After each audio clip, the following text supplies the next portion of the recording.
Hey guys, it's Phil coming at you with another video, and I apologize for the delay, but the past week I've been sick, and then I was going to release a video of an old study group, which I'm doing this video anyway, but I was like, oh my gosh, I'll just totally release that and it'll be seamless. Phil, you had to do an intro and you need your voice, so that's why I wasn't able to release it when I thought I was going to release it. But a couple updates. If you notice, it's a little clearer than normal, but that's because I got a new webcam, so that's an awesome new little upgrade that happened. But I'm back, I'm feeling good, and yeah, let's get into this because there are 19 people that have passed since the last time that I uploaded a video. So yes, so they are as follows: Debbie W, Kiana O, Laura L, Olivia K, Brittany D, Erica W, Marcia P, Danielle R, Stacy W, Michelle R, Debbie D, Donna G, Lauren S, Molly L, Stephanie S, Nicole B, Amber L, Anna S, and Gavin D. So if this is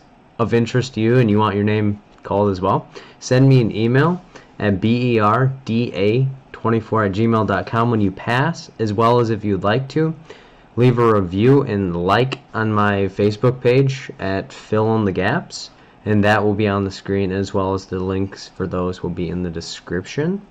And yeah, so something that has come to my attention a lot lately is wanting to give up on what you think you should be doing, or I failed the exam and how do I react to it. So that will be my next video now that my voice is back.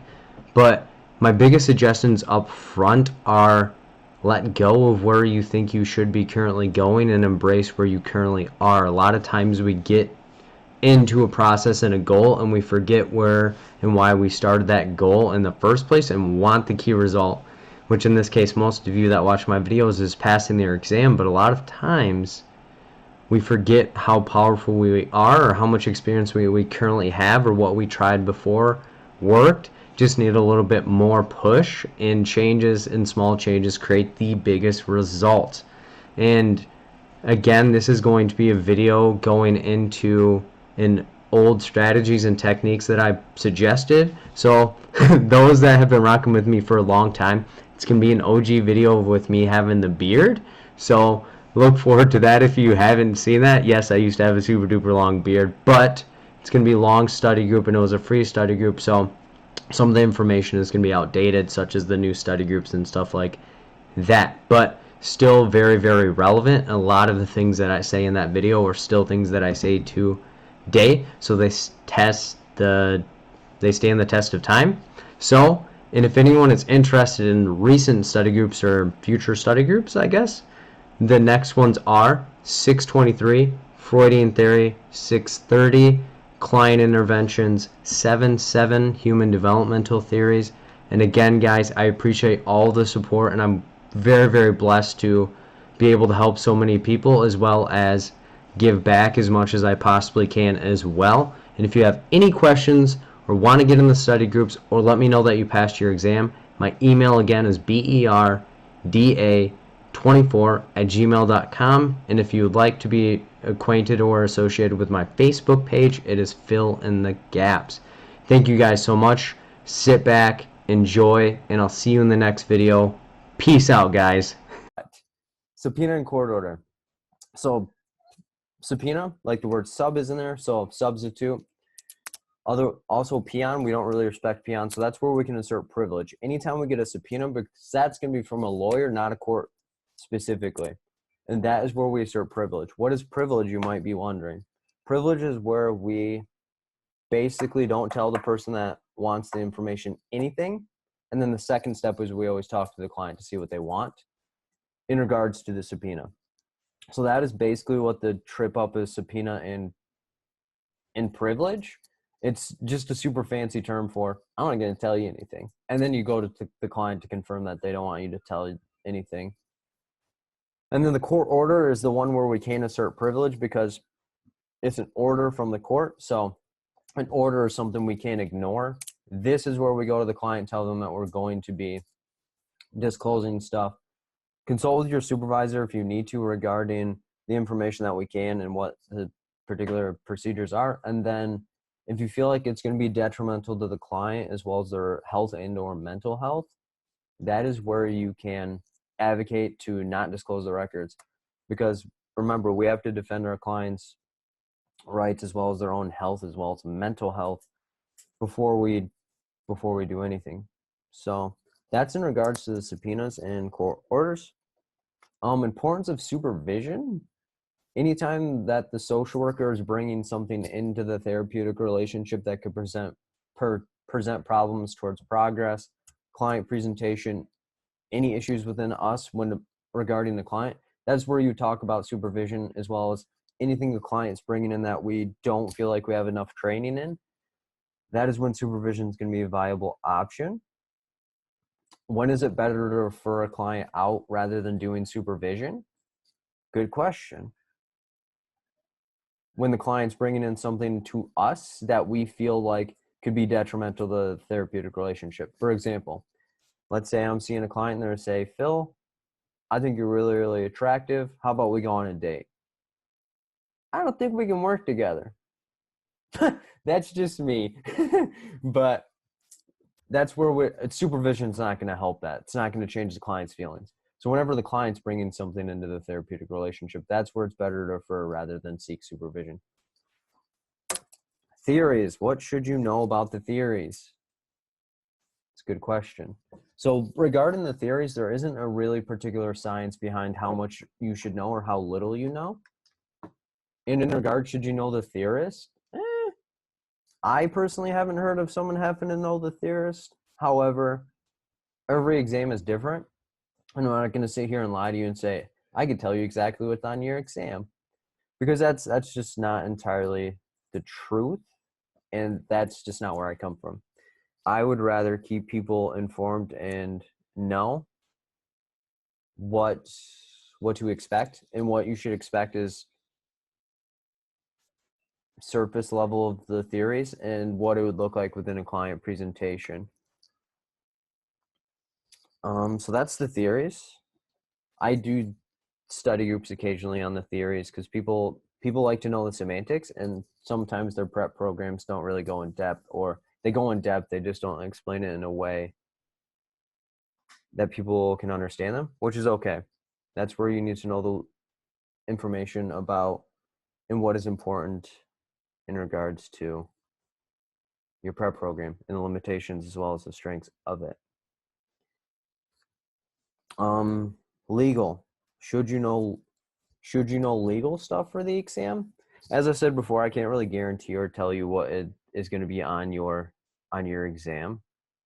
So, should you know legal stuff? Yeah, everyone should know legal stuff. Because if you're practicing, you don't want to you don't want to have an officer kick in your door and say, Phil, I need you to come with me," and I'm like, busted. No, but you should know some legal stuff. The legal stuff that you should know is more or less going to be pertaining to ethics. So if you read the Code of Ethics, get familiar with the Code of Ethics. Do I suggest people memorize the Code of Ethics? Absolutely not. Do I recommend people break down the Code of Ethics into parts and pieces that they might feel comfortable remembering? Absolutely. Because my biggest thing is going to be, as long as you're calm and comfortable with your prep as well as the concepts, you're going to be way more proficient and competent when in the exam room. So do I recommend people that I work with read the Code of Ethics? Yes. Day before the exam, morning of. You don't have to remember it. It's just good to have it fresh in your mind as you're dressing and going through what you're going through. Because the day before the exam is pretty interesting. It is. So I'm going to touch on the anxiety. I just want to make sure I clear the chat out. Can discuss adjustment disorder time frame. So the adjustment disorder we're going to be looking at here is symptoms within 1 month to 3 months, but not longer than 6 months. The biggest thing you need to know about adjustment disorder is the reaction to the adjustment or the event is beyond what is normally expected. So let's say Phil fails his exam. Phil doesn't leave his house for the next 30 days. and is staying in his bed crying every single day. That's way beyond what is normally expected. People bounce back after a couple of days. Or let's say I have a breakup and I just literally leave the country and talk to no one ever again. Someone criticizes Phil's style on YouTube. Phil literally just deletes his YouTube videos and changes, become a janitor. Beyond what is way beyond what is normally expected. So that's what we're looking at with adjustment disorder.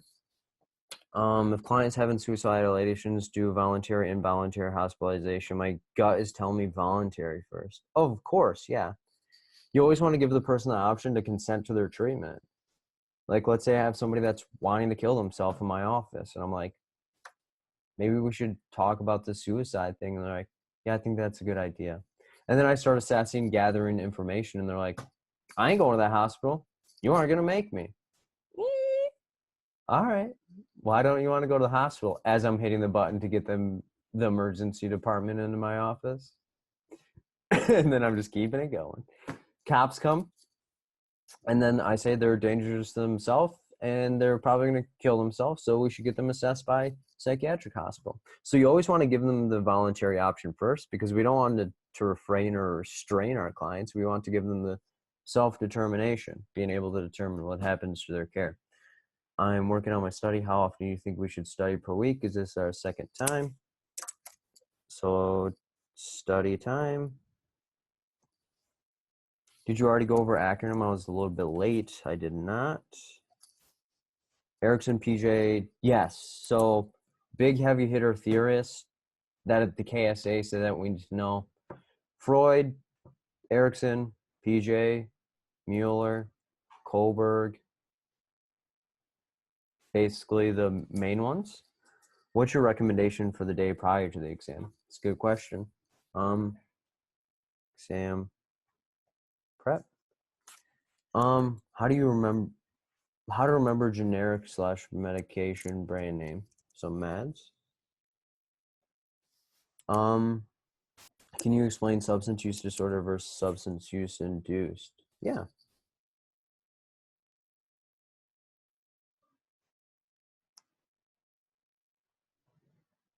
Okay. So the meds. So this is where there are some tricks to it. And you cannot minimize while recording. Oh, that's kind of dumb. Okay. So I'm going to have to do it this way. So we'll do this. So the medications, I did it as a study group, so that's why I have it just readily available. So with the study groups, we're looking at, with antidepressants, there's going to be INE at the end of all of them, with the exception of buprenorphine, Deseril, and citalopram. So there's prams, but most of them have INE at the end. So that's very important. And then it's easier to remember these names rather than these names. Anti-anxiety medications all have LAM or PAM.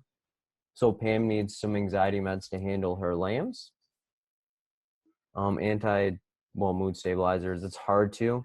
There's no real trick to them. Just remember those. ADHD medications all have theta in the middle. So PHEAT or PHE. So those are key things to remember. And then this side is way easier to remember. And then antipsychotics, they all have DONE at the end, because when you take them, you're pretty much done. You'll be sleeping.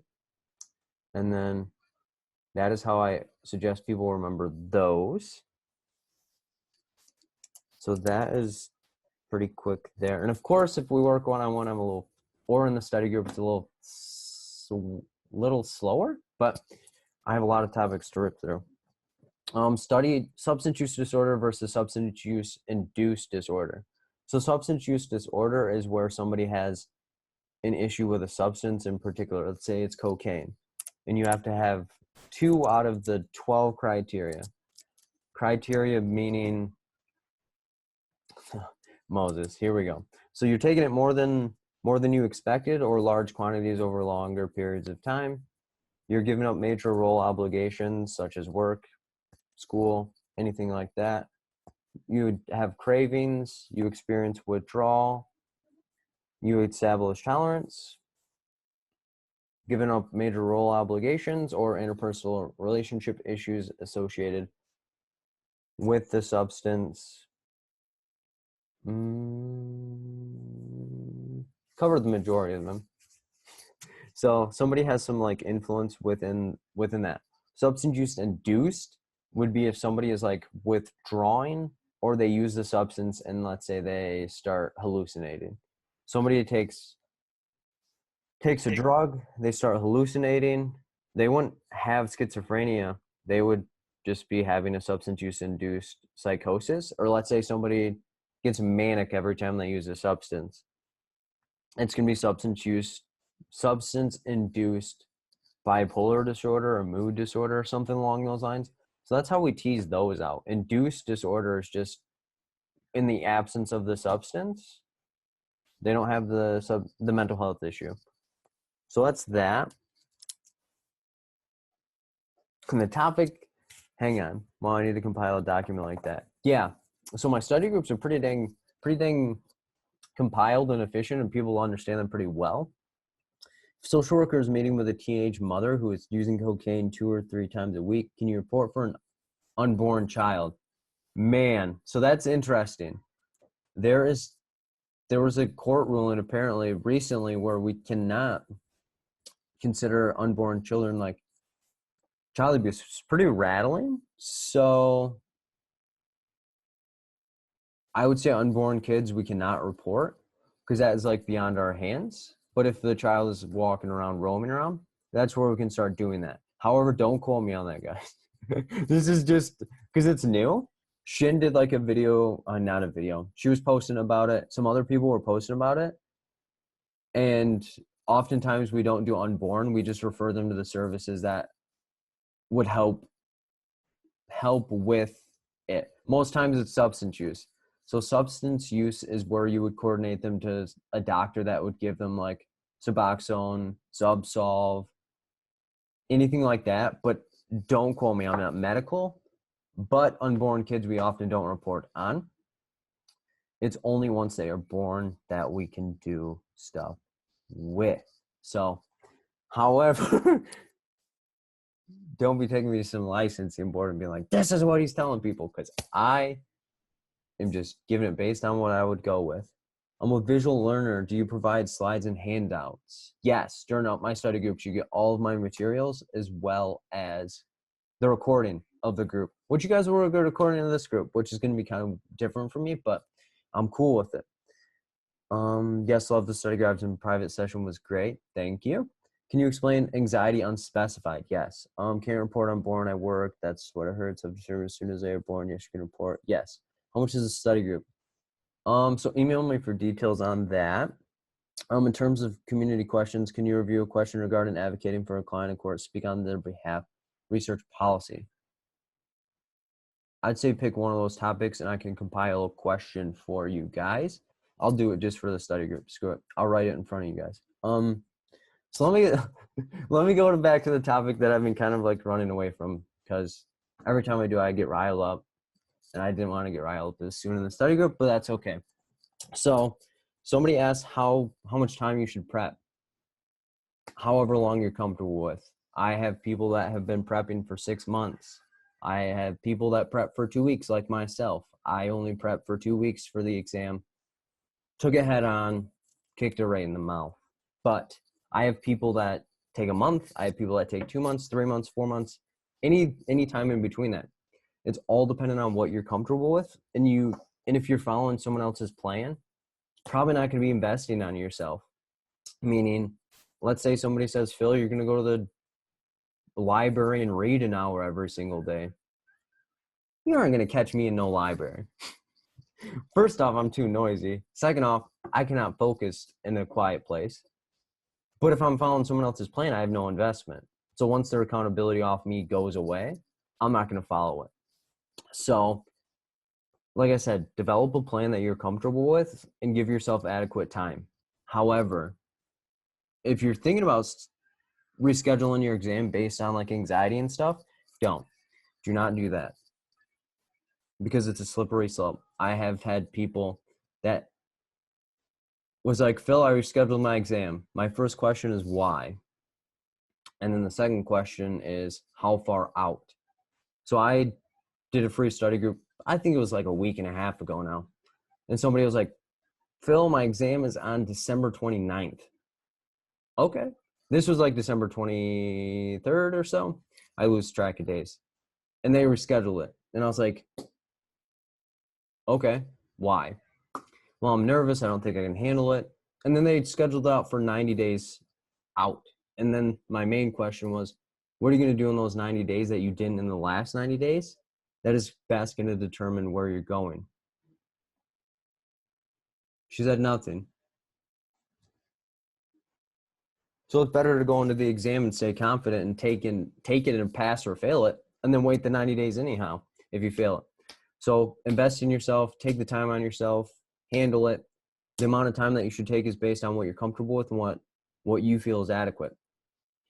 Don't base it off of what I did. Don't base it off of what someone else did or the other person, because what they're telling you is based on their experience.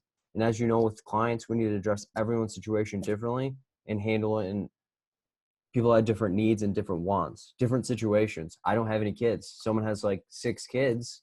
Chances of them taking 2 weeks to take the exam, they're Superwoman and or Superman. Like, woof, could not handle that personally. But like I said, different situation. And the other question is like, how do I maintain focus? So my biggest challenge for anyone before they even start studying and throughout their study prep is to reflect why you started. Where are you going, and what made you want to do this field? Like, why do you want to pass this exam?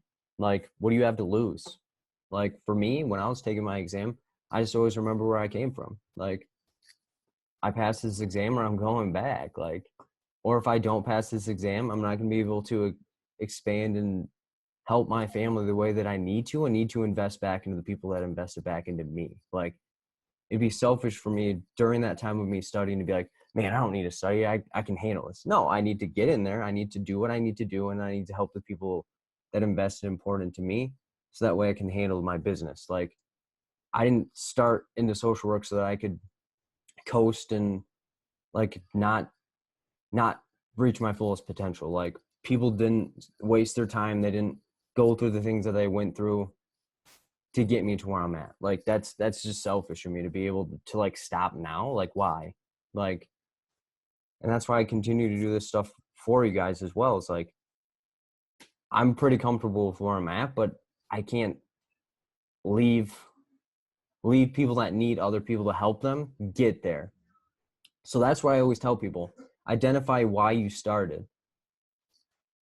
Like, that could vary for people, whether it's their kids, it's themselves, it's their grandparents, it's their parents, it's their friends, it's their neighborhood, it's friends, it's whatever gets you out of the bed every morning. And then you need to remember that constantly of like, if I don't study today, when am I going to do that? And that's what I tell people. It's a numbers game. You're not going to feel like doing it every single day, and that's fine. Just make sure you make it up or do something that would recharge you to come at it next time. And that's what I tell people, have a plan. It's often based on numbers with me. Like, you say you want to do 10 hours a week. Okay, break it up any way that you possibly can. But know that at the end of the day, whatever you choose is what you should be choosing. No one should be telling you this themselves. And if they are, that's not your goal.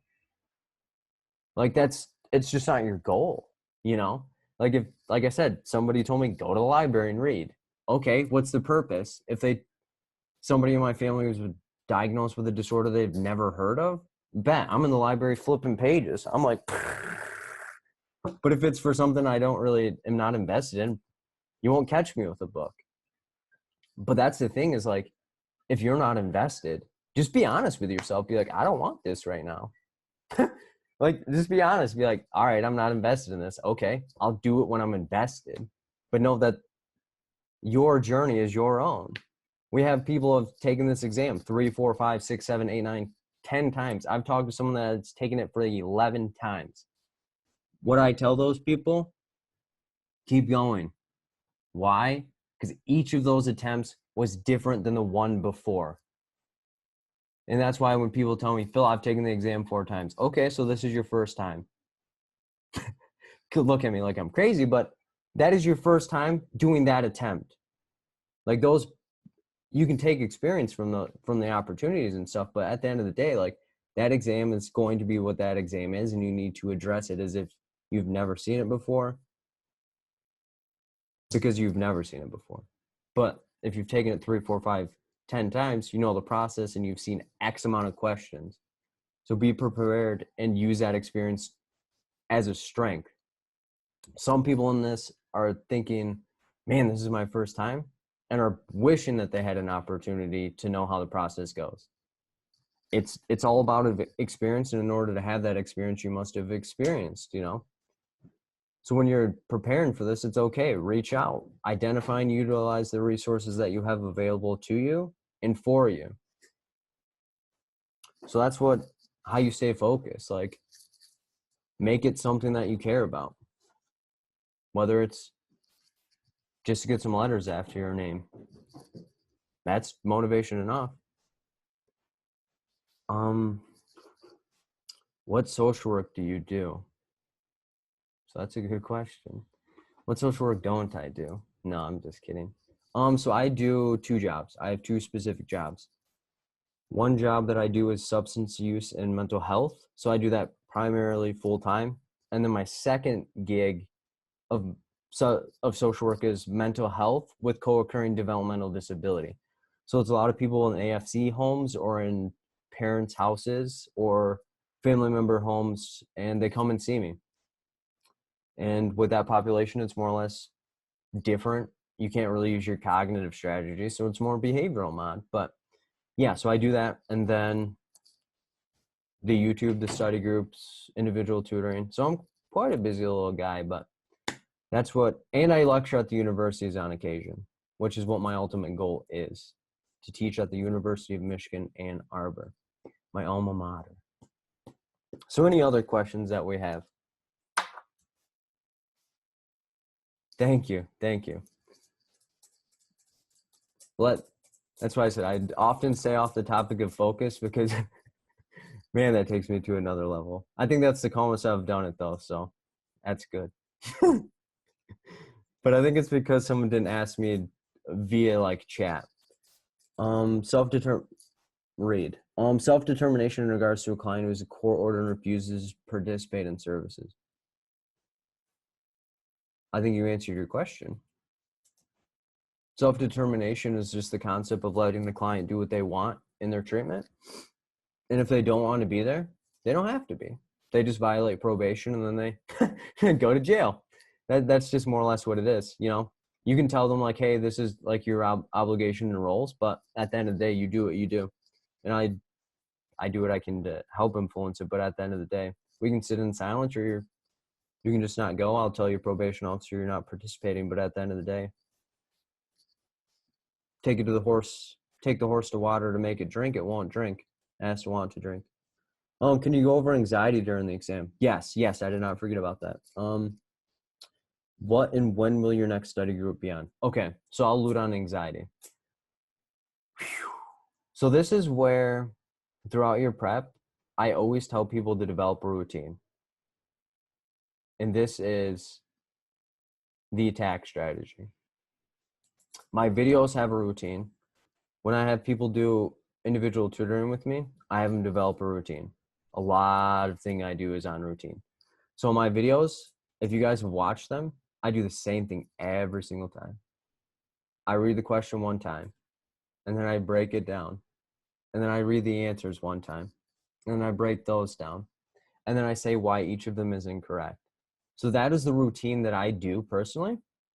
However, I often tell people to develop what is comfortable to them. If you've noticed, my focus is not 100% great. I get distracted very easily. So what did I do in the exam? They give you a pen. I was twiddling that thing to keep myself focused. I was twiddling and I was twiddling and I was twiddling. They can't disqualify you on the exam for twiddling. But I'm also a tapper. So I would go like this. Tap with my fingers. Why? Kept me in the moment and focused. Also, I got up halfway through the exam, which I suggest everyone do. Just enough to walk to the bathroom, which is like 2 minutes away, and walk back. And what did that do? Reset my mind. I wasn't in prison anymore. I was out. And then I roamed back in. And then I did the same routine. Read the question, broke it down, twiddling and tapping all the way home. And then I took another break. Why did I take another break? I need to get my mind right. I was getting ready to hit submit. So I was like, walk to the bathroom, look myself in the face and was like, do the best you could. You're not going to change any of these answers and you know better. So then I walked back in, took their stupid survey and was like, wasn't that great? It felt like prison, but I'm out.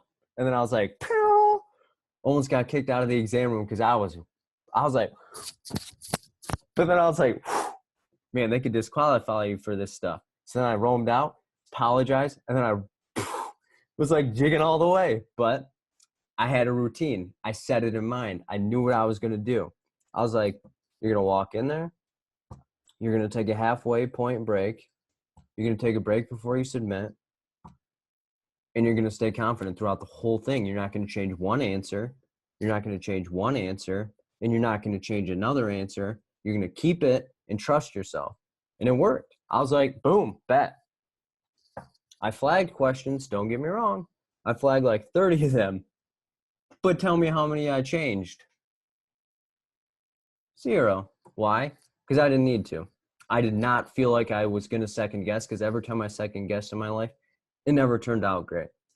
It's when you trust yourself and let the process happen that you'll do better than you think you ever will.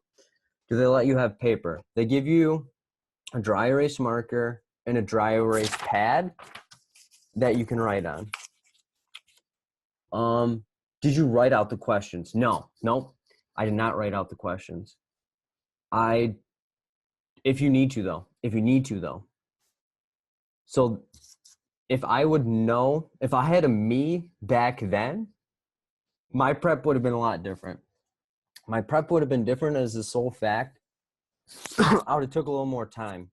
The exam only took me 2.5 hours, but that's because I was ripping through. I was like, but I've had people that have wrote down on their piece of paper, who am I seeing? What are they here for? What can I do? What is the question asking me? Oh, I can break it down with the acronym. And then they found their answer and moved on. So if that works for you, go for it. So but make sure that's in your routine because you don't want to go into the exam room and change the game plan. We don't see Tom Brady practice with the Jets and then come to the Patriots game and be like, all right, we're running all of these plays. No, he does the same thing. Same thing with Michael Jordan when he played. Same thing with LeBron. They keep a routine. It's systematic. They do what they do. They're having an off game. That's totally fine. They go back to what they were doing, and then they do it again, and then they do it again. And then because repetition creates comfort, and comfort creates dangerous action, meaning you become really, really good at it. Like a goal that I have for 2019, try to learn Spanish a little better, just a hair better, because I don't know it at all really. But you got to be gentle. I got to start with my words. But repetition is going to create competency. So do the same thing with your prep. Over time, learn it, figure it out, handle it. Whenever I took breaks, I failed. But when I took the LSW, never took a break and passed first time, but I'm going to try to do what you said, taking my time and not second guess myself. So that's the thing. Do not get in magical thinking here. For those that don't know, magical thinking is where we associate action with actions that are totally unrelated. So let's say I did a free study group from 8 to smokes. I don't even know how long this is going to be. Let's just say 10:30. And then the next day, I won $1 million and I associate the free study group. So then I start running free study groups every day. I'm like, quit my full-time job, and we're doing study groups, man. I'm just putting in hours. I'm like, man, that one was 8 to 10:30, didn't win $1 million the next day. What's happening? So don't associate things that are totally unrelated here. Because chance is a big thing, but know that routine defeats chance, or stated better, hard work beats talent every time that talent doesn't work hard.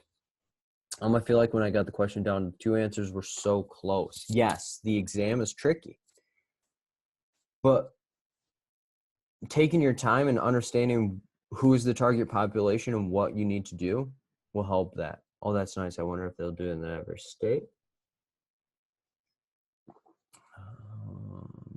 Do what in every state, Lisa? How should I use the whiteboard? What would you find helpful to write on there?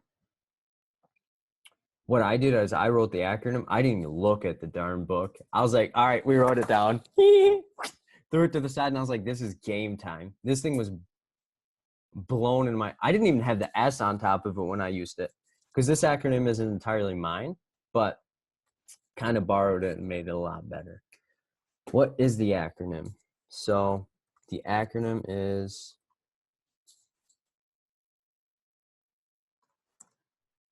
that is the acronym. S, safety, F, feelings, A, assess, R, refer, A, advocate, F, facilitate, I, intervene. Tips on what to review a day prior. Yes, I didn't forget that. Don't worry. So what does one person do the day before? So this is where I actually do provide recommendation. You either have 1 or 2 veins to tap into, and this depends on your personality. So you have a fill type personality, and then you have a non-fill type personality. There's nothing wrong with either, guys. I'm envious of this person, but I'm totally this person. So the way that it is, the fill type personality feels like he needs to be doing something 100% of the time. So like if a trip gets canceled, you do a free study group because you have an idle mind. Or the non-type fill person is, oh, my trip got canceled. Let's relax. Let's do something for myself. But let's make this relevant to the exam. Phil did a practice exam the day before the exam. Why? I didn't want it. I wanted to keep it fresh. I was like, Phil, you need to make sure you can sit down for 4 hours. Like you need to take, because I was like, Phil, there's not many times in your life you were still for 4 hours and stayed focused. But why did I do that? Because I knew that if I had the routine stuck in my mind, plus it'd make me more mentally tired so that I could go to sleep and wake up early for the exam. So with that, if you're like me and feel like you have to do something, I wouldn't do an entire practice exam, but maybe I would do a couple of questions, read the code of ethics, and then cut it. Cut it. You have to ground yourself. You don't want to destroy your mind before the big day. Or the other personality that we have, take the day for yourself. Make sure your anxiety is in check. Make sure you understand what your routine is going to look like. Map it out so that way you know what to expect. Whether that's because this type of personality is the planners in our life. Those are the people that they create some dope plans. But this person is the risky personality, just right off the hip. But make a plan. So I was both people. Did a whole bunch of stuff, but then I was like, okay, Phil, you're going to do this. You're going to get to the exam an hour early because you know yourself. You get frazzled when things aren't in order, but you also don't make a plan. So they're out of order. So then I got to the exam an hour early. I was listening to my favorite band, reading the code of ethics, which I wasn't even reading it, and I was getting my mind right. So the day before the exam, you can either do a little bit of stuff to make yourself feel satisfied, or take the day for yourself. There's no right or wrong, or you can do a mix of the two. Those are just the 2 trajectories that I suggest people do.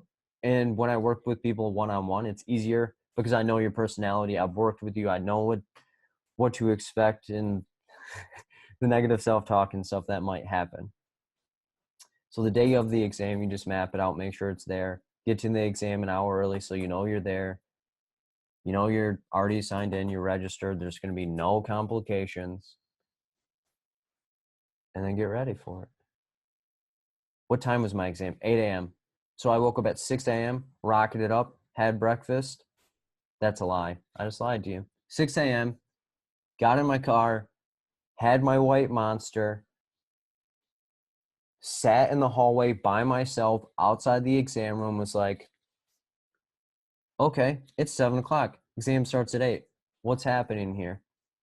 Sip my white monster because caffeine makes me focus and calm down. So I was ready though. I was like, I don't know who's coming in second, but I know I'm coming in first today. So let's roll. But I often can have some inflated sense of like self, which helped guide me. Someone on Facebook said positive affirmations and be confident. Yeah. So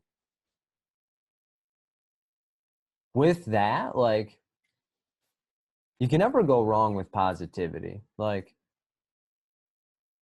no one I've ever met doesn't resonate.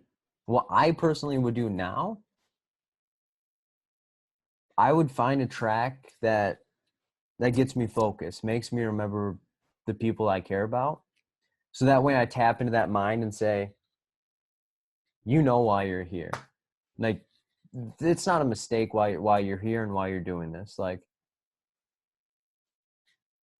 whatever you're comfortable with.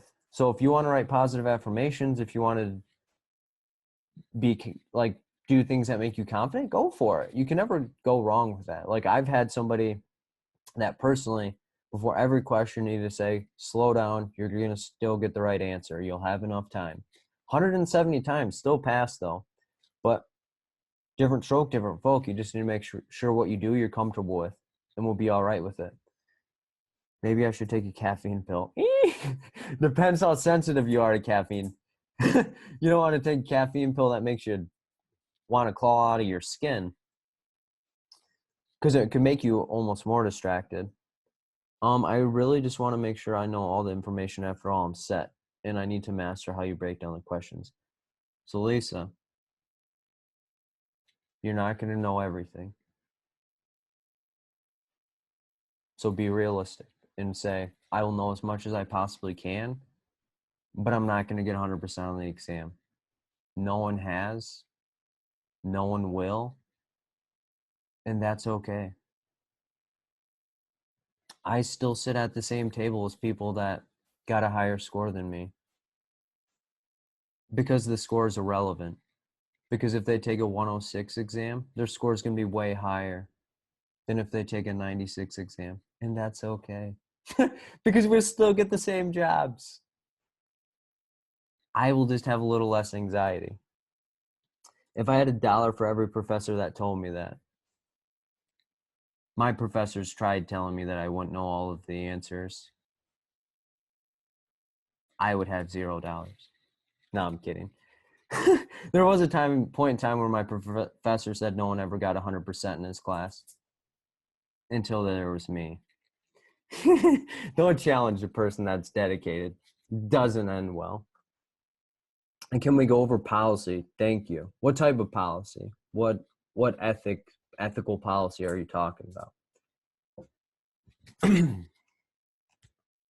Any other questions though? The questions have seemed to slowed, which is okay. I'm drinking water today, so I'm revved up. It's only 9. Normally when we do question and answer after the study group, we're looking at like 11 o'clock, so I'm like dead. But that's okay. Wow, what happened?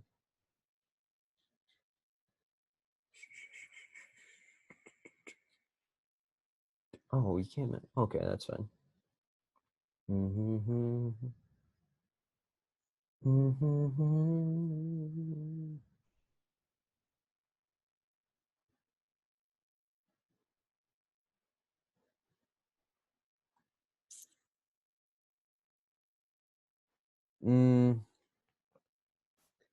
Did you share all the best tips?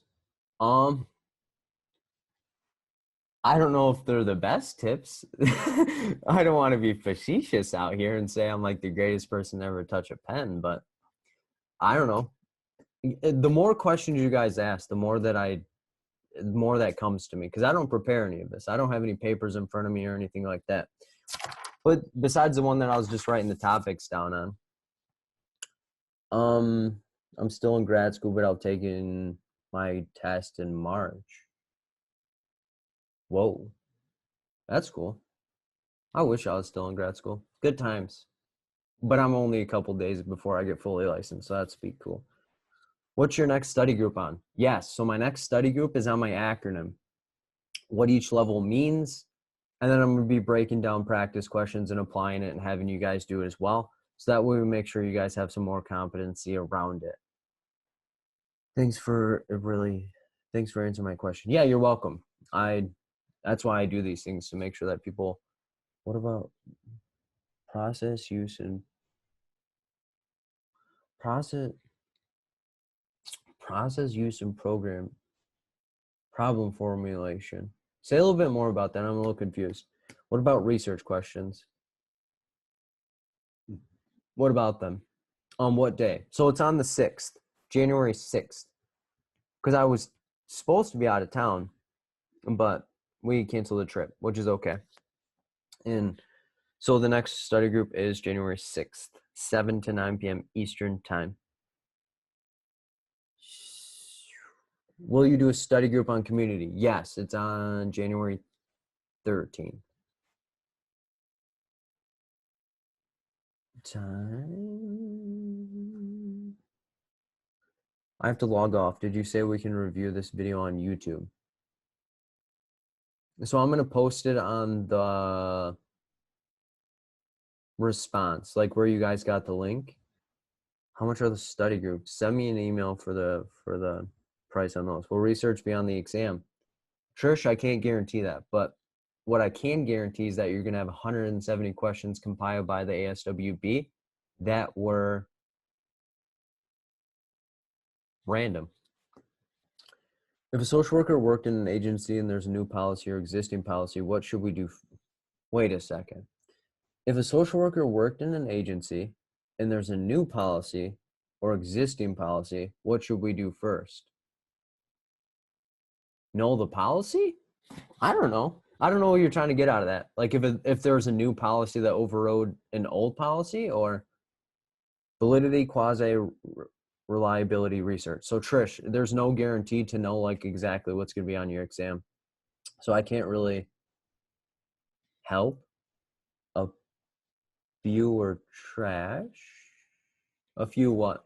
How to approach questions that refer to cultural competency. Make sure you know what role the culture is playing within the question.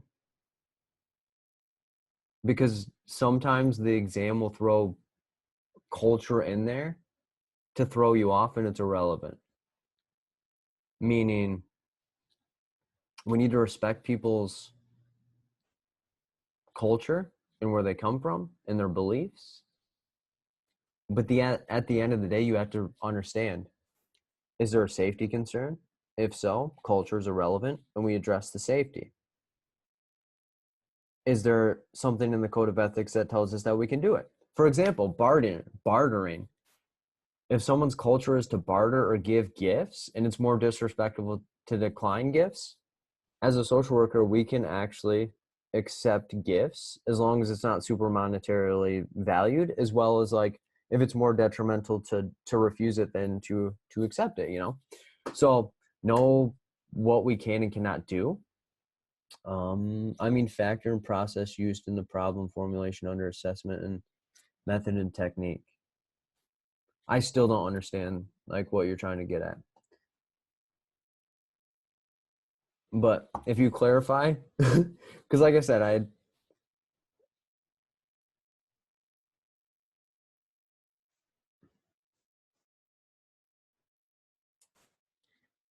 thank you so much for your session. You have inspired me to get a routine in place for my study group. I'm taking my test January 12th.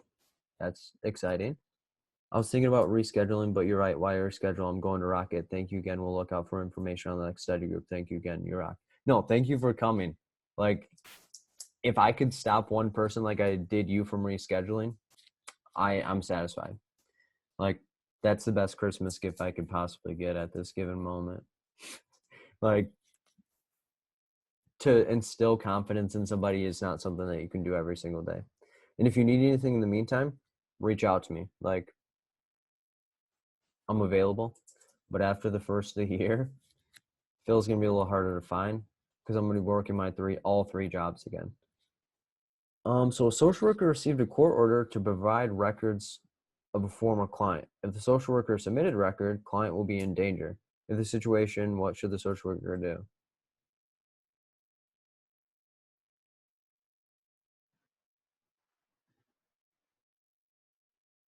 Okay, so it's a court order, so we can't do privilege. So privilege is thrown out because those are subpoenas. We have a former client. Does the question tell us how long they've been out? If so, the key thing is it's going to put the client in danger. So if the client is going to potentially be in danger, we need to go and advocate on behalf of the client and make sure that the records don't get shown, because it's more dangerous to the client. Then we need to protect the client's identity as well as their mental health. I rescheduled my test to this Saturday, January 5th. My original date was December 29th. That's not a big deal. Like, that's not too far out.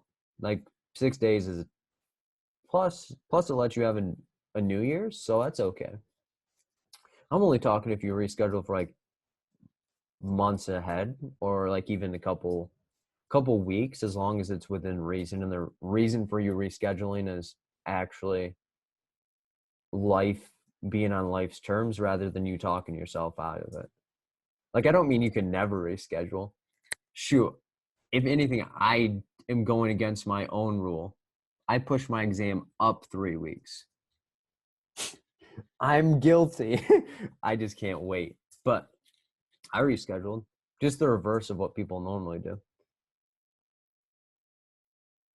Any other questions from people? Or are you guys just sitting here to see what I'll say? If so, just type yes into the chat so I know how many people are just chilling here. I'm feeling the same way. I'm ready to be done.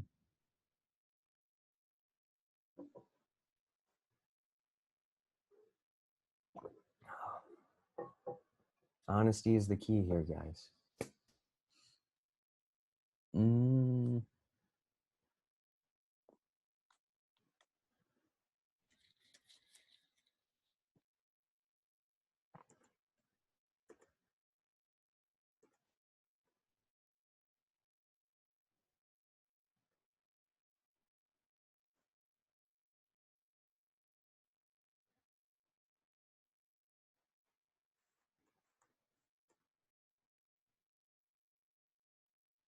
Okay, so 14 people are just waiting. So what are the other 25 people doing, or what are the questions do any of you guys have? Can you go over a question similar to this one? Social worker at a community mental health agency is asked by her supervisor. That is my question. That is specifically my question. A social worker at a community health clinic is asked by her supervisor to evaluate the effectiveness of her program. What is this? What should they do? Are you asking me to come up with a question similar to that? Oh, okay. I was like, that is my question. What do you mean? I was about to say, all right. Like in regards to what? Like,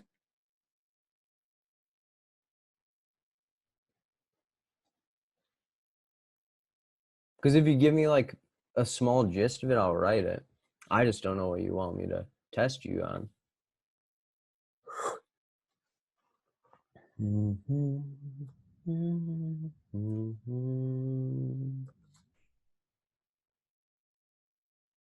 You write very good questions, so anything is helpful. Do you want an acronym question or a non-acronym question? Because I can do either, honestly. Both? 2 questions?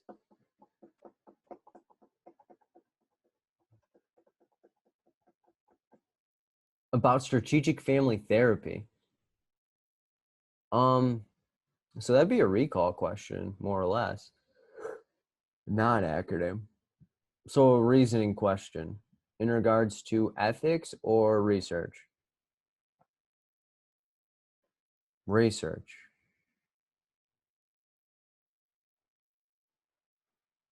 What about research? Like what type of research study we'd be looking at, or a process of the research study?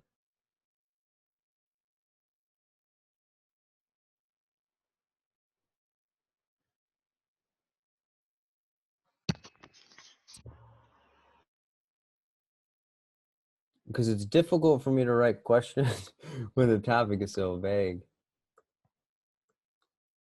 Research. Mm.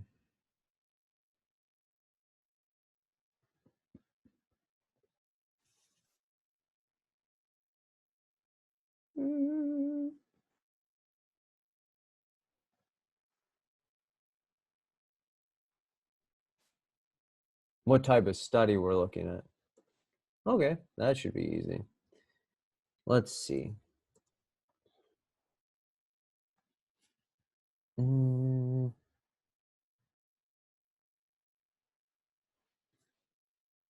Hmm. Hmm. Okay, this will be all right. All right.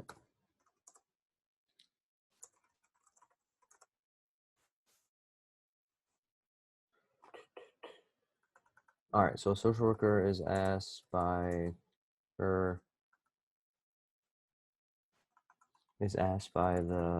psychiatrist. Okay, so I cannot type because my mind is trying to create the question. All right, what is this? A social worker is asked by the psychiatrist that she works with to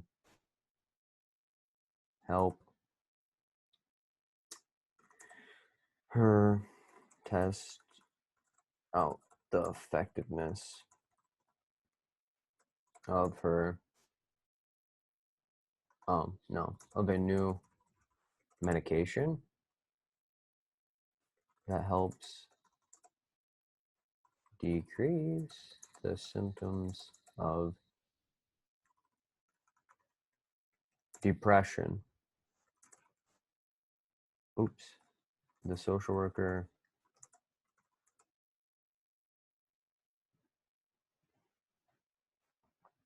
has multiple clients who would benefit from this medication. What would be the best research design for them to use to test the medication?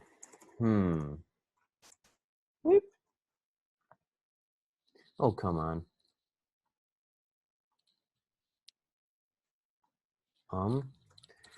Single subject,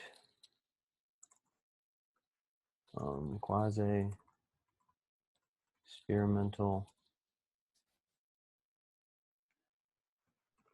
true experimental,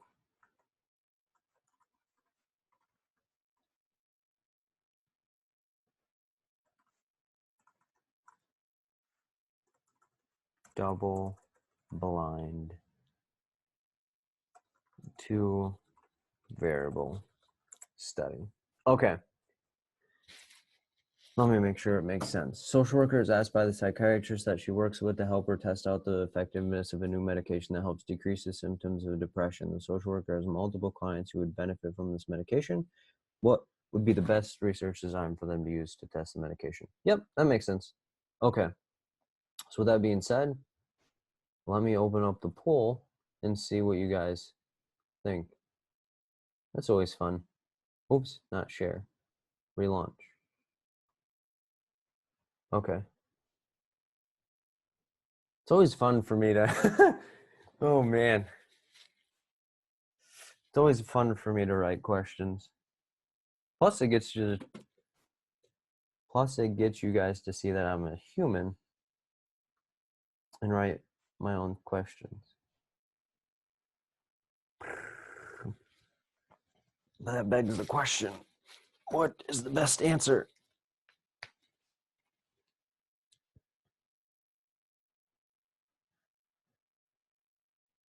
Feel free to submit your answer too.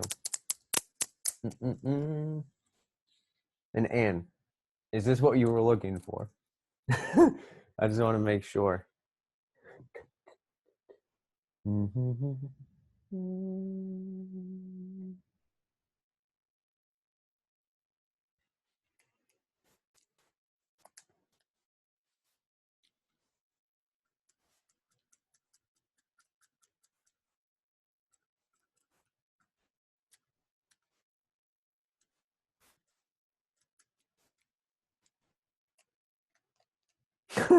Good. I was gonna say, well, you said it was a research question, so I tried my best. Um.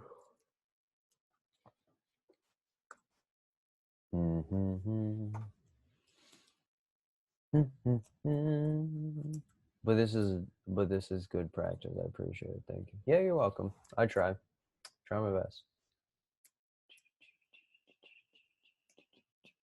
Does anyone need more time? If you need more time, just type time into the chat.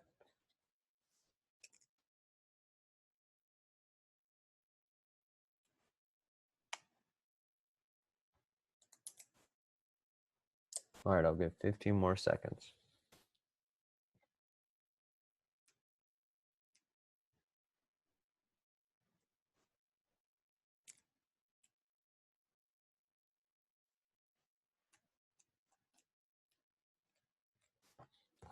Okay.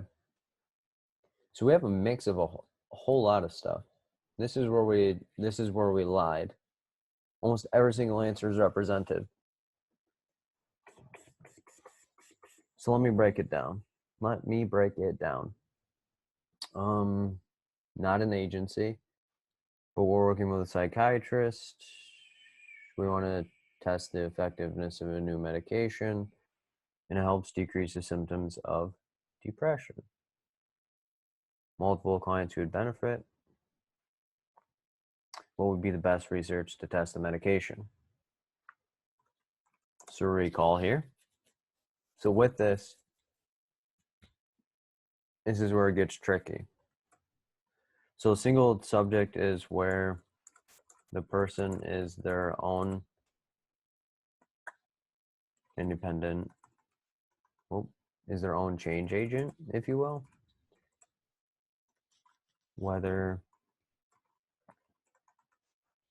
So basically they determine if they get the independent variable or not. Quasi-experimental, where everyone gets the independent variable.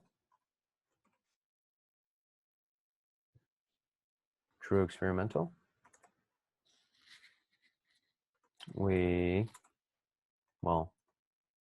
Some people get the independent variable and other people do not. And then double-blind 2-variable study.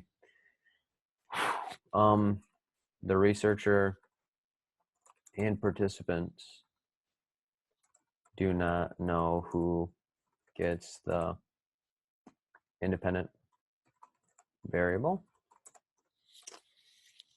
2 variables would have 2 independent variables. So instantly not this. So that leaves us with single subject, quasi, and true experimental we're not going to do. Because true experimental in social work, we oftentimes do not want people to go without a potential thing that could be effective to help their symptomology. It's unethical for us to do those types of research studies most times, especially in the medication realm. Which begs the question, do we want to give everyone the independent variable, or do you want to do a single subject? Here, since it's a medication, we want to make sure that we're not pushing an agenda. We'd rule out the quasi because we don't want to give everyone that has depression the medication. We want to give them an option whether they want to engage or not. So that is where we would do single subject. So that is what we would do there. Because remember, we're at an agency. We're not conducting an actual research study. So that is what we would do with that one. Because if it was an actual research study. But remember, psychiatrist goes to the social worker to help attest the effectiveness. So it'd be difficult for us to do that. Wonky situation, but that's what came to mind.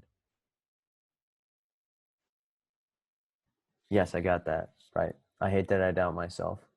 So swat your hand every time you want to change it. Just what? I've had people picture me in the exam room say, what would Phil do? And it works most times. Unless it's the crazy ideas that I have. But trust yourself. You're more intelligent. You got a master's degree for a reason. Great. This is what I needed. Thanks. Yeah, you're welcome.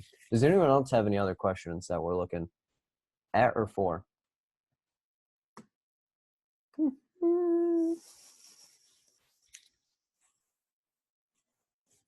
How many people are testing soon?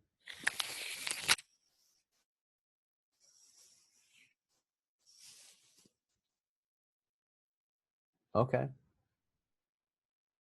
Oh, Moses. So we have Anne, Felicia. Oh, I know you're testing soon. February. Me this week. This week.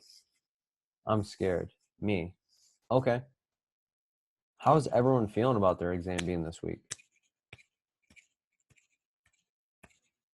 Those that are testing, I should say. I can't be like, yeah, how's everyone feeling about everyone else's exam? I'm ready. Yes, you are. Yes, you are. My exam is on Thursday. Super excited. Oh, that's good. Me too. I'm afraid. It'll be my third time. I feel okay. I'm done and ready. Good. Those that are excited and those that said they're ready, I know firsthand that I've worked with some people that their exams are soon. You guys are definitely ready. You guys are assassins in the mix. I feel okay. I'm done. I'm trying to take care of my anxiety and stay positive and be ready. So my third time too. So my big recommendation for those that are like kind of afraid towards the exam is to disconnect around how many times you've taken the exam. Like disconnect from that. Like the amount of times that you've taken the exam could just, unless it's breeding like confidence, take it out. Anything that this week that is leading up to your exam that might create you anxiety or raise your stress level, cut it out. Whether that's people that are pressuring you, whether that's people that are just negative, cut them out. Probably a good thing to cut them out in general, but especially around a high risk situation like this. Give me some comfort and understanding. Yeah. So that's the thing is like, if you're afraid, use it as strength. It means you care. Like most times that you're afraid, it's just that you care about it and you need to own that and say, yes, I do care about this. And it's okay to give yourself permission to walk in there. Yeah, like more or less like give yourself permission to feel anxious and then own it. Like it's only once you like reject it and be like, man, I should be prepared and not feel anxious that you like develop this sense of like urgency that isn't non-existent besides what you manifest and create. Like take this is all the stuff that you tell your clients, like, take care of yourself in the meantime. Like, there's only two results in the exam room, whether you pass or you fail it. Like, like we all want to see everyone on pass, but at the end of the day, like, what you put in is what you get out. And if you're confident with what you've put in so far, that's what you're going to get out. Thanks, Phil. Individual session really helped me. Good. Yes. Like, you're cutting through questions, but like I was telling you, it's okay. Like, take your time, know who you are, and know your understandings. I'm not doubting myself anymore. Yes. As you shouldn't. As you shouldn't. If I could bet on people's exam attempts, I'd be a millionaire. I guarantee it. I'd be like $1,000 on that exam attempt. And then I would slip in and act like I was a new person. Bet on myself. And then I'd do what that one social worker did and give like 11 million to kids' charities. I love your attitude. Thank you. I try my best to just be honest and transparent with people. That's just what I do best. Anyone have any questions, worries, anything like that? Because it's more difficult for me to do the study group without the questions. But I can sit here and talk all day. Me getting people to where they're reaching their highest potential is what I love doing. So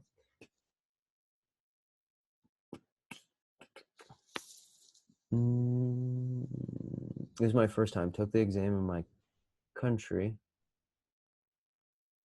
What country are you from? Thank you, Rhonda. Me too. I need to write those questions though. I've not wrote those questions yet. That's okay. I'm going to be heading out. Can't wait for the study group.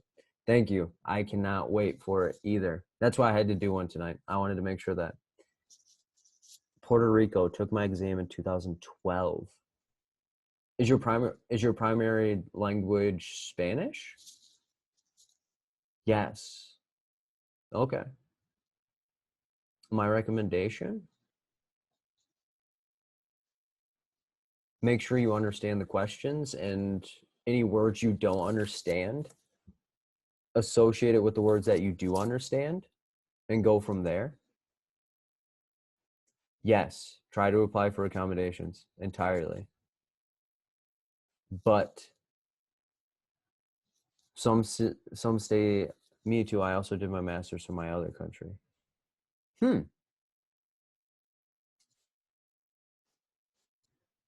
That's the thing too, is that's my biggest discrepancy with the licensing board is they don't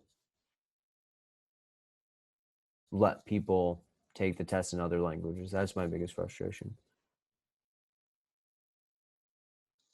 I am super late for that, but association works good for me. You're too late to apply for accommodations. Thank you for boosting my confidence. Yeah, you're welcome. I try my best, but just remember, I'm just an average guy trying to do things, things from his apartment. Different apartment though, way better than the last one. For my OG fans, I might put that lamp back with the blanket. Oh man. Yes. Because I don't want to let that go to the wayside.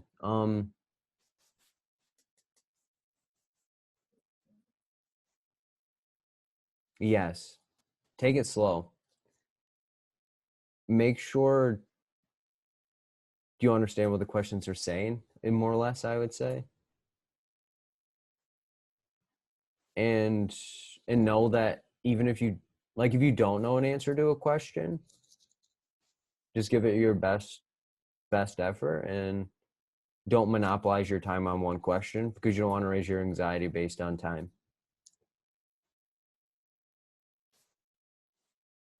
But it is tricky. Yeah, you're welcome. Like I said, I'm trying to learn Spanish. So I envy that you know Spanish and English. That's pretty dope. But that's my discrepancy with the licensing board is they don't accommodate to other languages. they'll give you a dictionary, but basic words aren't going to tell you the words that you don't know. It's crazy to me. At least a translator. That'd be kind of cool. But at this time, that's a barrier. But know that you're still, as long as you're confident with yourself, walk in there, destroy the exam, and be like, I'm a bilingual therapist now, so come at me. Which is a huge strength in the field. We need more bilingual therapists. Will you please give me some idea on summarizing, clarifying, reflecting, and linking? Like the concepts, communication concepts? Question mark.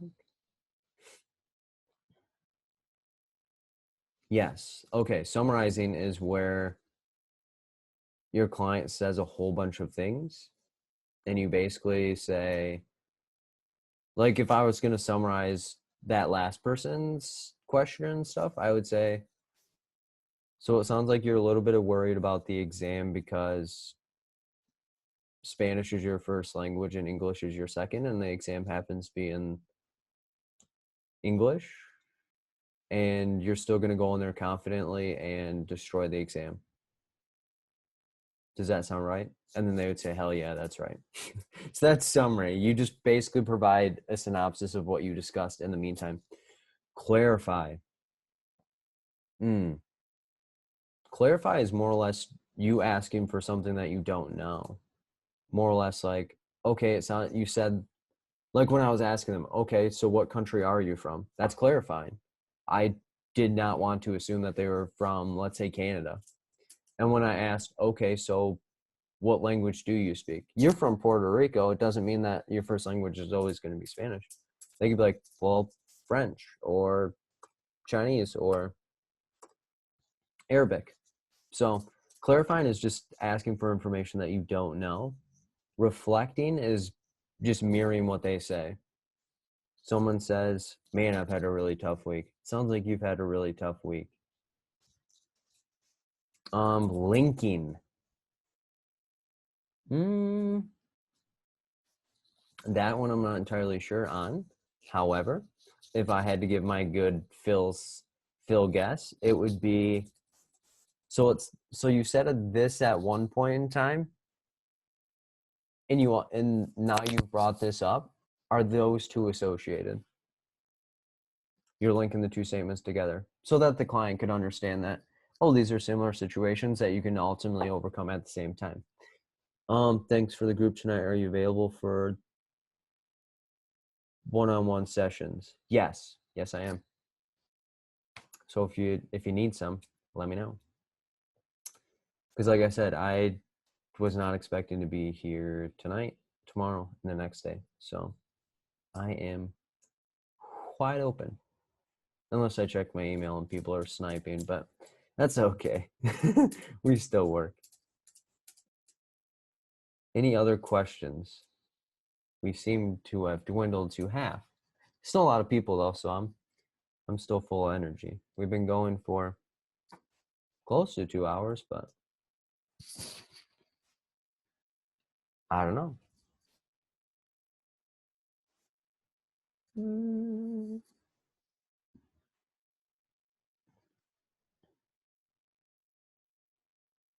Give us a question on clarification, summarizing, and reflection.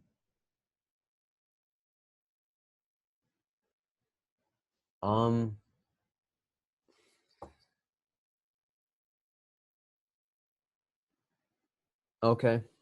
That is going to be a little more tricky. Well, let me get the old noggin running.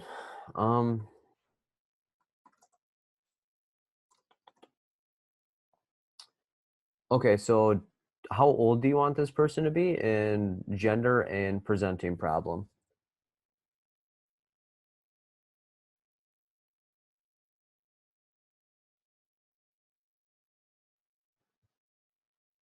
Doesn't matter. Does anyone have a preference? Just type a random age and gender and presenting problem, and I'll write it up.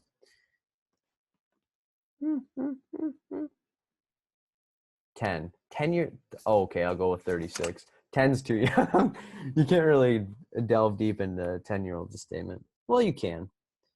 Okay, 36. What are they presenting with? 36 female. What's her presenting problem?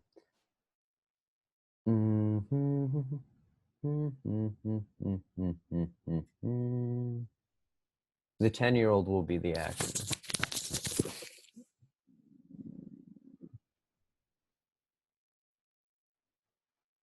Any presenting problem you guys want? Want anxiety, depression, relationship, substance use? Depression. All right. So a social worker at a community health clinic is working with a 36-year-old female who reports feeling depressed.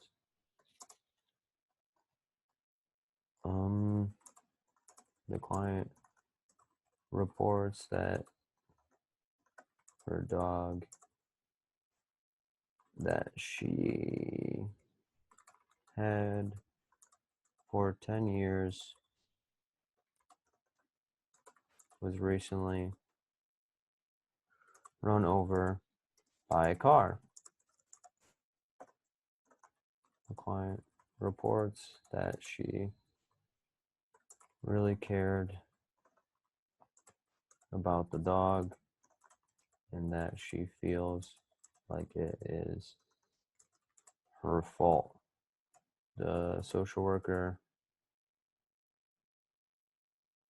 replies,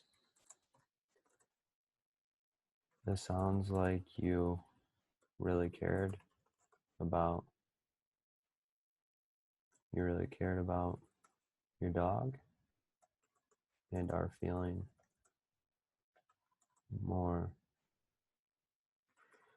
depressed lately because of the death. What communication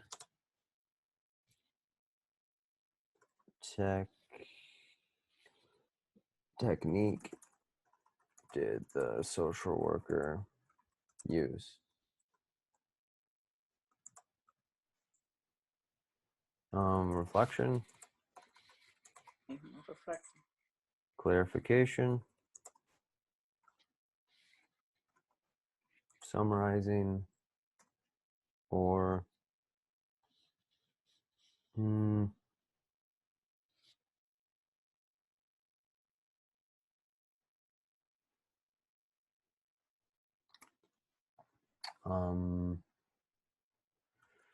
let's say linking. Okay.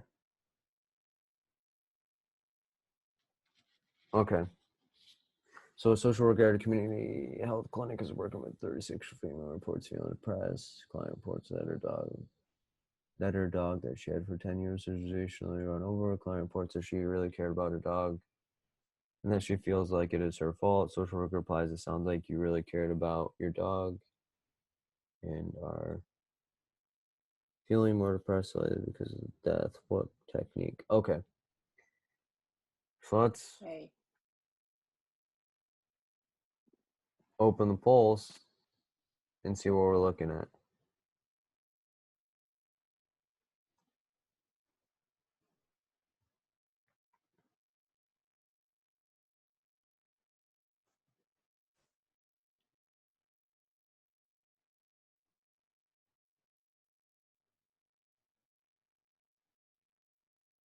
Don't fall into the group thing, guys.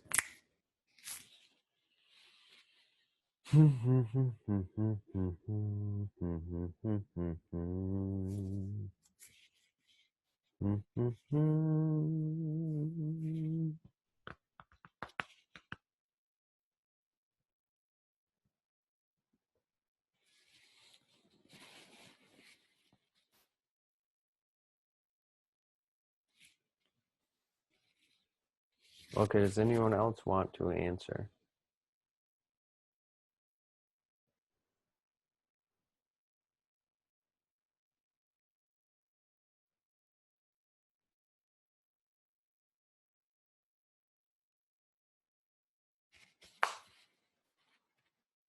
Okay.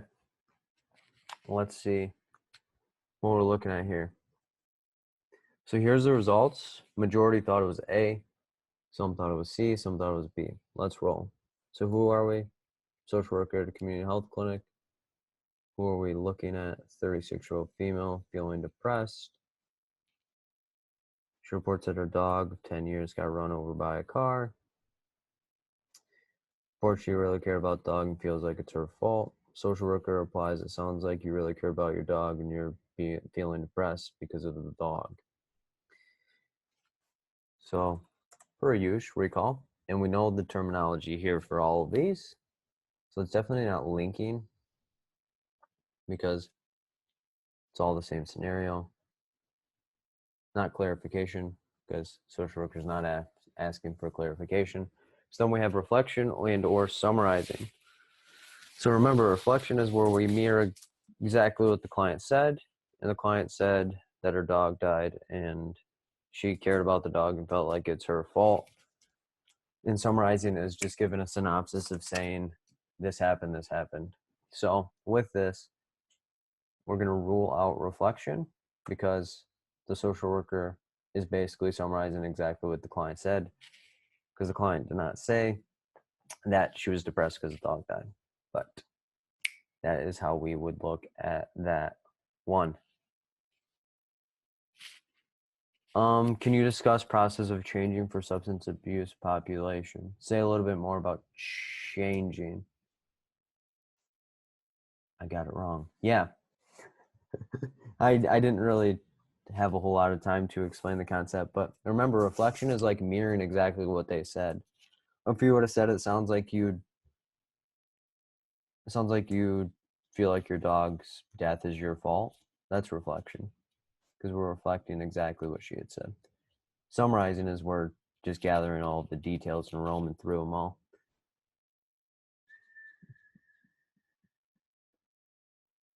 Any other questions?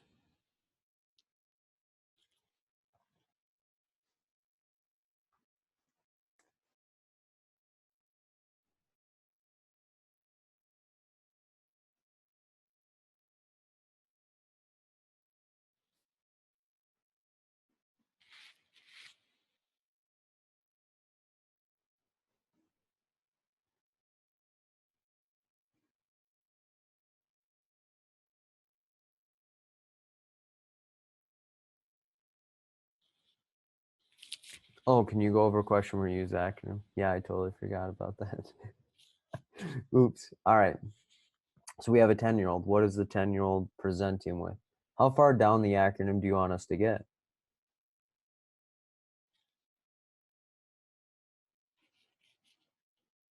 I guess what layers of the acronym do you want me to include in the question? Deep layer. So like advocate, facilitate, intervene, educate. Can you give a question related to empathy, positive regard, genuineness, and sympathy? Man, you're asking me to like basically write a prep program. Holy smokes, you have me tap into levels where I'm just like, whoa. All right. Gotta think. 10-year-old. Intervene, facilitate. All right. Okay. Let's see. Thanks for the help and encouragement. Hope to sit on the study group for the 6th. Hope you all have a happy, yeah. Thank you, and I'll see you on the 6th. Have a nice, safe holiday, and take care of yourself. And we will see you, hopefully, safe and sound on the 6th. Okay. Social worker is meeting with a mother and her 10-year-old son who was recently kicked out of school for yelling at his teacher. The mother reports that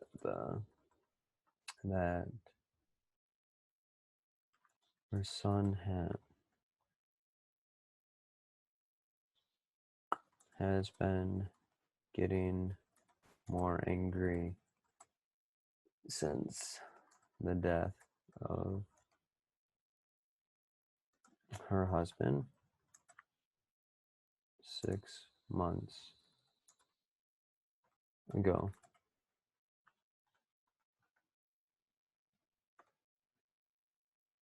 Has been getting angrier. Okay. The son reports that he feels like no one cares about him and that he feels alone since all of his friends still have their dad.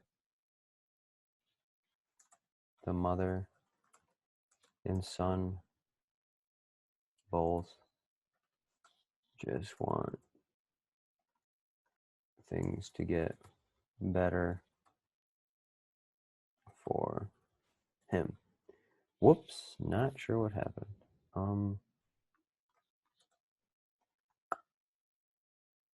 What should the social worker do next?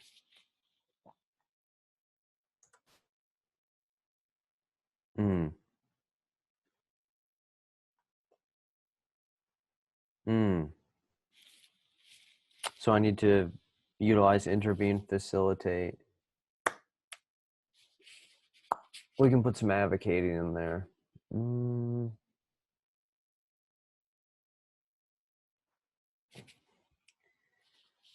Provide. Well,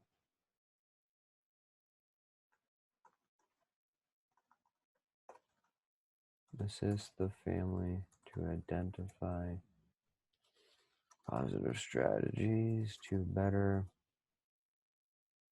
handle the son's anger.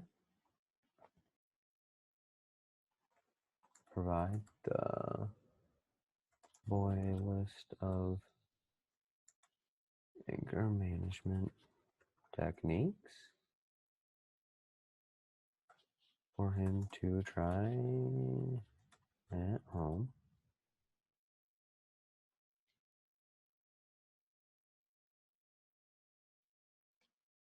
Connect the boy with a peer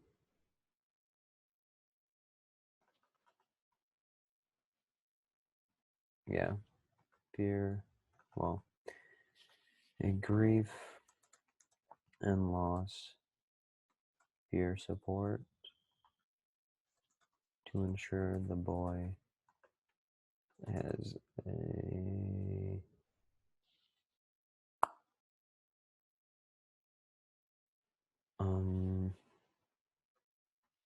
resource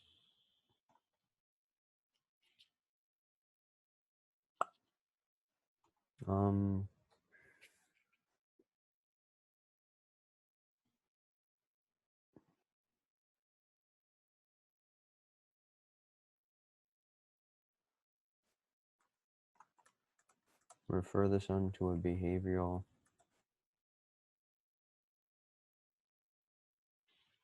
all boys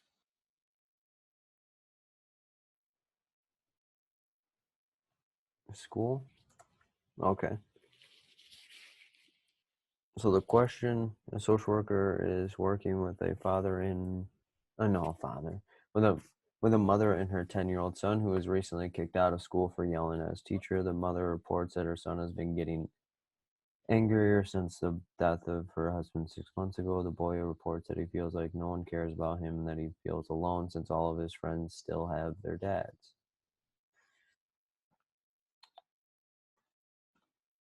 The mother and son both just want things to get better for him. What should the social worker do next?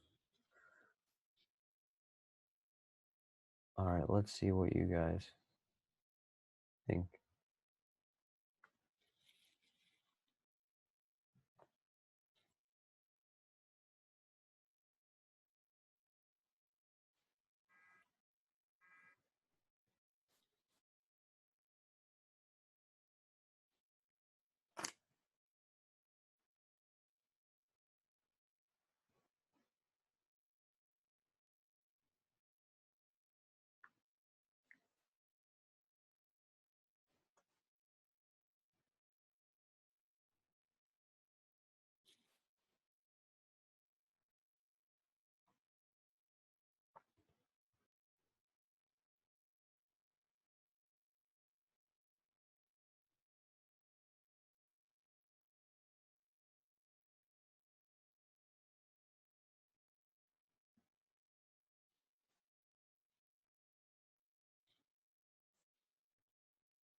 And if you need more time, just type time into the chat, because this question is kind of tricky.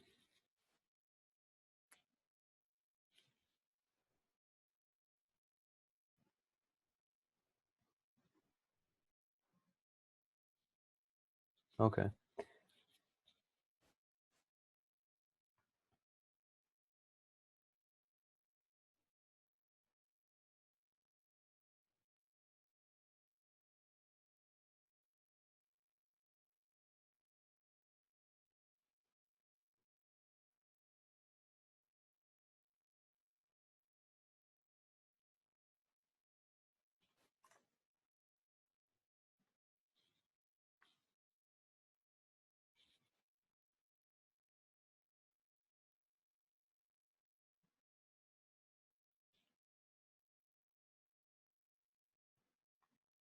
All right, let's see what we're looking at. Social worker meeting with a mother and son. And the son was recently kicked out for yelling at the teacher. So the 10-year-old son is going to be our client. So the mother reports there was a death. The son just reports that he feels alone. And they just want things to get better. What should the social worker do next? So application. So assist the family to identify positive strategies. We're going to be looking at intervene. Provide the boy a list of anger management techniques for him to try at home. Advocate. Connect the boy with the grief and loss peer support to ensure the boy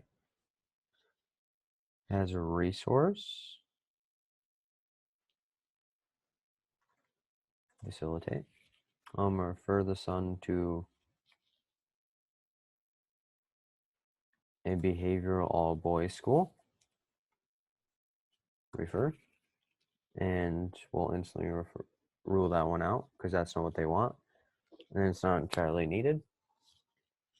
So assist the family to identify positive strategies. We'd rule that one out because we wouldn't do that first, or we wouldn't do that next, because there's things that we could possibly do before that. Provide the boy a list of anger management techniques for him to try at home. Possibly. And connect the boy with the grief and loss peer support to ensure the boy has a resource. Wouldn't do that next. So with that, we'd want to provide the list so that he can try it, and then afterwards we would connect him to someone that he could feel connected with.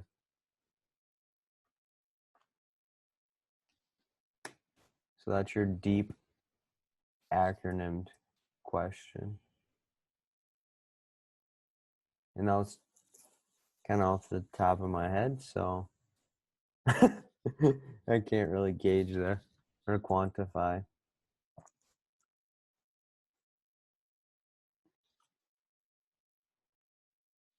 So even would have thought the other way. I was gonna say, that's just my thought process, see? And even though it's a family, we need to address the client specifically. So the client would have been the son. Why is the boy the client? Because that's the person we're ultimately going to be delivering the service to.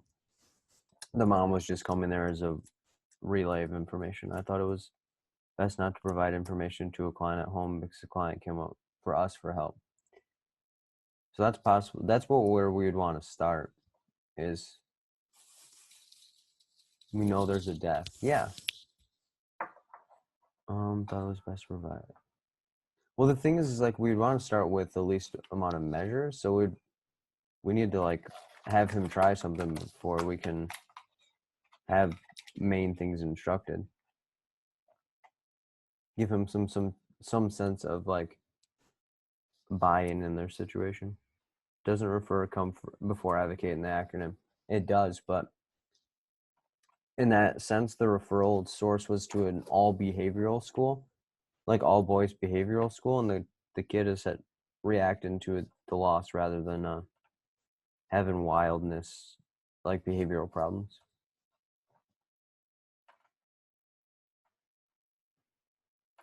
Any other questions or reflections? Because it looks like the group is kind of like fading. So if anything, I can just end it here. And we can go with that.